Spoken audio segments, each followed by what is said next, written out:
Most of us grow up hearing about Christopher Columbus discovering America, an event marking the start of a whole new era. This 1492 voyage is often cited as the beginning of the modern era, reshaping global history profoundly. Yet, archaeological science, along with ancient sagas, tells a different, far more complex story.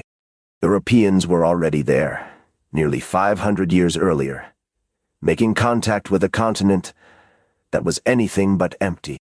The question isn't just about who arrived first, but what discovery truly signifies in the grand tapestry of human migration and encounter.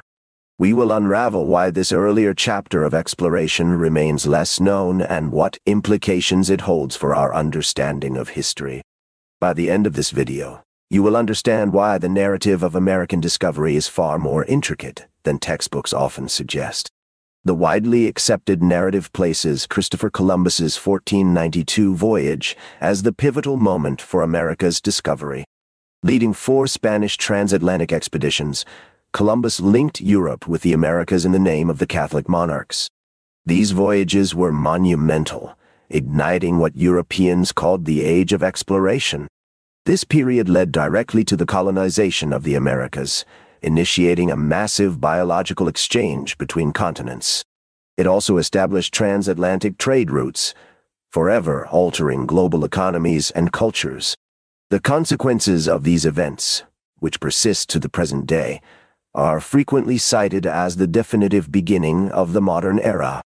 For example, the Columbian Exchange introduced new crops like potatoes to Europe and horses to the Americas, reshaping diets and ways of life. Another example is the tragic impact of European diseases, which devastated indigenous populations, lacking immunity. This conventional story positions Columbus as the sole pioneer, bringing the New World into European consciousness. Deconstructing the term discovery of America reveals a fundamental issue of perspective. Who exactly is doing the discovering in this narrative? Is it the first time any human being found this vast landmass, or merely the first time Europeans learned about its existence? The very phrasing often overlooks the millennia of human habitation preceding any European arrival. The term discovery can inadvertently imply an empty, unclaimed land, awaiting the arrival of European explorers to give it meaning. This perspective fundamentally ignores the rich, complex societies that had thrived across the Americas for thousands of years. Consider the fact that people had already crossed the Bering Land Bridge into North America at least 15,000 years ago. An example is the sophisticated agricultural practices developed by the Maya, centuries before Columbus, indicating a deeply settled and advanced civilization. Another example is the vast network of trade routes established by indigenous peoples, demonstrating a continent already interconnected. The idea of discovery from a purely European standpoint thus simplifies a much richer human story. But that's not even the best part. The most interesting is still ahead, revealing just how much history we've often overlooked. But that's not even the best part. The most interesting is still ahead, revealing just how much history we've often overlooked. Long before any European explorer charted its coasts, the Americas were a vibrant tapestry of diverse cultures and advanced societies. For thousands of years, indigenous peoples had not merely survived, but flourished across both continents. They built cities, developed intricate agricultural systems, and established vast trade networks, demonstrating profound ingenuity and adaptation. The Inca Empire, for example, constructed an elaborate road system stretching over 25,000 miles, connecting diverse ecological zones. Another example is the monumental earthworks built by the Mississippian cultures in North America, such as Cahokia, which was larger than London in 1250 CE. These societies developed complex political structures, rich spiritual traditions, and unique artistic expressions. The idea of an undiscovered or empty continent fundamentally misunderstands this deep history. It was a place teeming with human life, innovation, and ongoing development. The term discovery, therefore, functions more as a European concept of first encounter rather than an unveiling of truly uncharted territory. This realization reframes the later arrival of Europeans not as a discovery of a void, but as an encounter with existing civilizations. It forces us to acknowledge the vast, untold histories that predated the arrival of any ships from across the Atlantic, shifting the narrative from an unveiling to an interaction. The first tantalizing clues to an earlier European presence in North America didn't come from archaeological digs, but from ancient literature. The Icelandic Sagas, specifically the Saga of Eric the Red and the Saga of the Greenlanders, contain detailed accounts of Norse voyages to a land they called Vinland. These sagas, transcribed centuries later, tell stories passed down through generations of Viking explorers. They describe a land rich in wild grapes, abundant timber and fertile fishing grounds, located west of Greenland. While often dismissed as folklore or exaggerations, their vivid descriptions and geographical markers provided a roadmap for modern archaeologists.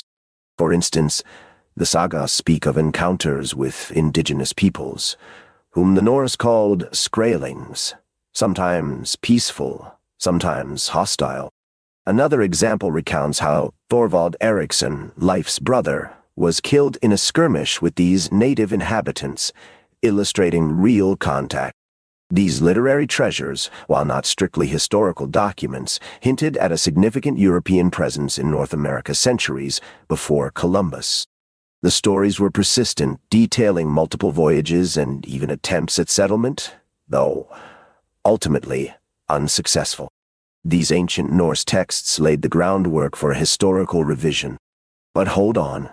The real smoking gun, the irrefutable physical proof, is still to come. But hold on. The real smoking gun, the irrefutable physical proof, is still to come, confirming these ancient tales. The whispers from the sagas became undeniable fact in the 1960s with the archaeological discovery of L'Anse aux Meadows. Located on the northernmost tip of Newfoundland, Canada, this site provided irrefutable physical proof of Viking presence in North America. Excavations unearthed the remains of 8 Norse buildings, including longhouses and workshops, structurally identical to those found in Greenland and Iceland. Artifacts like a bronze pin, a spindle whorl, and a smithy with slag indicated European metalworking, a technology unknown to indigenous peoples in the region.